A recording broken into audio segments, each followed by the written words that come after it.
U.S. consumers are doing exactly what they did just prior to the crash of 2008.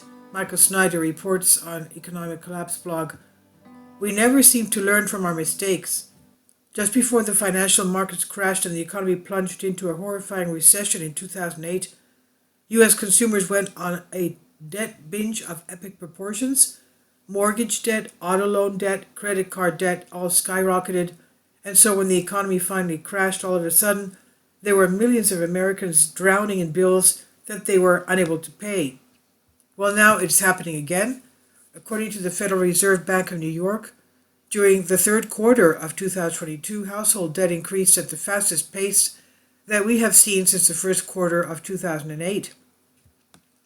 Households added $351 billion in overall debt last quarter, taking the total to $16.5 trillion, according to data released by the Federal Reserve Bank of New York on Tuesday. That's an increase of 8.3% from a year earlier, the most since a 9.1 jump in the first quarter of 2008. The debt figures are not adjusted for inflation. This is a recipe for disaster. As I've always been warning my readers for years, you want to have as little debt as possible when economic conditions get really bad. Unfortunately, even though everyone has seen that economic activity is slowing down all around us, consumers are piling on debt at a stunning pace. In particular, mortgage debt and credit card debt both really soared during the third quarter. Most of the latest increase came in mortgage debt, by far the biggest liability on household balance sheets. It rose by $282 billion in the third quarter and by $1 trillion from a year earlier to $11.7 trillion. Mortgage and home equity debt combined are up by $2 trillion since the pandemic began. Credit card debt is also increasing by the most in 20 years, with balances rising by 15% from a year earlier. The surge comes as the average interest rates on card borrowing has climbed above 19%, the highest in data going back to the mid-1980s, according to Bankrate. I really feel bad for those that purchase homes at or near the peak of the market.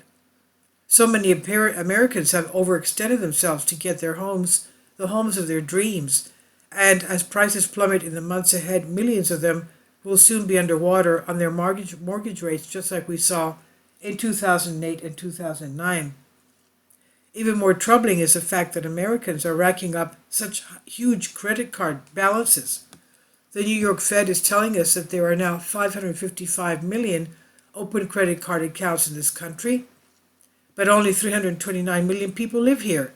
So that's madness. Meanwhile, large companies all over the nation are starting to lay off workers. In fact, we just learned that Amazon will be laying off approximately 10,000 employees. Amazon reportedly planned to lay off 10,000 corporate and technology employees as soon as this week. The cuts would affect the company's devices organization, retail division, and human resources. People familiar with the matter told New York Times. This will be the largest round of layoffs in Amazon's history, and Jeff Bezos is now giving out advice on how to best deal with the coming economic downturn. The business leader offered his starkest advice yet on the faltering economy in an exclusive sit-down interview with CNN's Chloe Melas on Saturday at Bezos' Washington, D.C. home. Bezos urged people to put off expenditures for big-ticket items such as new cars, televisions, and appliances, noting that delaying big purchases is the surest way to keep some dry powder in the event of a prolonged economic downturn. Meanwhile, small businesses may want to avoid making large capital expenditures or acquisitions during this uncertain time, Bezos said. He also told CNN that we should hope for the best but prepare for the worst. Wow, that's something. So how many times have I said the same thing to my readers? When Jeff Bezos starts sounding just like the Economic Collapse blog, that's definitely a sign that it's late in the game. Other big tech companies have been conducting mass layoffs as well, and that list includes Facebook and Twitter. Last week, Meta, which owns Facebook, Instagram, and WhatsApp, revealed that it will cut 13% of its workforce, while Elon Musk axed half of Twitter's employees following his successful takeover of the social media site. The announcements are the latest in a slew of job cuts across Silicon Valley, as experts warn that the tech industry is facing a triple whammy of a slowing economy, inflation, and an end to pandemic-driven growth. If the Federal Reserve does not start reducing interest rates, we're going to see a tsunami of layoffs in 2023. And if the Federal Reserve continues to raise interest rates, it's likely that we could even see millions of Americans lose their jobs. Aggressively hiking rates at the beginning of a major economic slowdown is suicidal. But the Federal Reserve is doing it anyway. On the consumer level, piling up debt just as economic conditions are starting to really deteriorate is a really foolish thing for Americans to be doing. Unfortunately, we just witnessed the greatest consumer debt binge since 2008 during the third quarter. As I stated at the beginning of this article, we never seem to learn from our mistakes. The times that we're moving into are going to be incredibly challenging, but reducing the amount of debt that you're carrying will make things a bit easier. Sadly, most people out there are not going to take that advice. Instead, most people are going to continue partying even as the system falls apart all around them. In 2008 and 9, countless Americans that had been living comfortably middle-class lifestyles ended up losing almost everything. You don't want to be one of those victims this time around.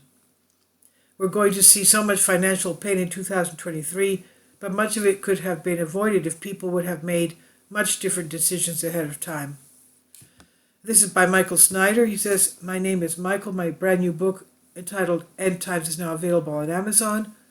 In addition to my new book, I've written 6 other books that are available on Amazon, including 7-Year Apocalypse, Lost Prophecies of the Future of America, The Beginning of the End, and Living a Life That Really Matters, Commissions Earned. When you purchase any of these books, you help to support the work that I'm doing. And one way that you can really help is by sending copies as gifts to family and friends. Time is short, and I need help getting these warnings into the hands of as many people as possible. I've published thousands of articles on the Economic Collapse blog, End of the American Dream, and The Most Important News. And the articles that I publish on those sites are republished on dozens of other prominent websites all over the globe. I always freely and happily allow others to republish my articles on their own websites, but I also ask that they include this About the Author section with each article. The material contained in this article is for general information purposes only, and readers should consult licensed professionals before making legal, business, financial, or health decisions. I encourage you to follow me on social media, Facebook and Twitter, and any way that you can share these articles with others is definitely a great help. These are such troubled times and people need hope. John 3:16 tells us about the hope that God has given us through Jesus Christ. For God so loved the world that he gave his only begotten Son, that whosoever believeth in him should not perish but have everlasting life. If you've not already done so, I strongly urge you to invite Jesus Christ to be your Lord and Savior today. This is on the Economic Collapse blog by Michael Snyder. Please leave your comments. Thank you for your support. Kindly support my Patreon account. The daily posts are 5 videos daily, and they are totally different from what I have on my YouTube channel. Thank you so much for your support and that you find all my content so interesting. You'll find the Patreon account details in the description box below.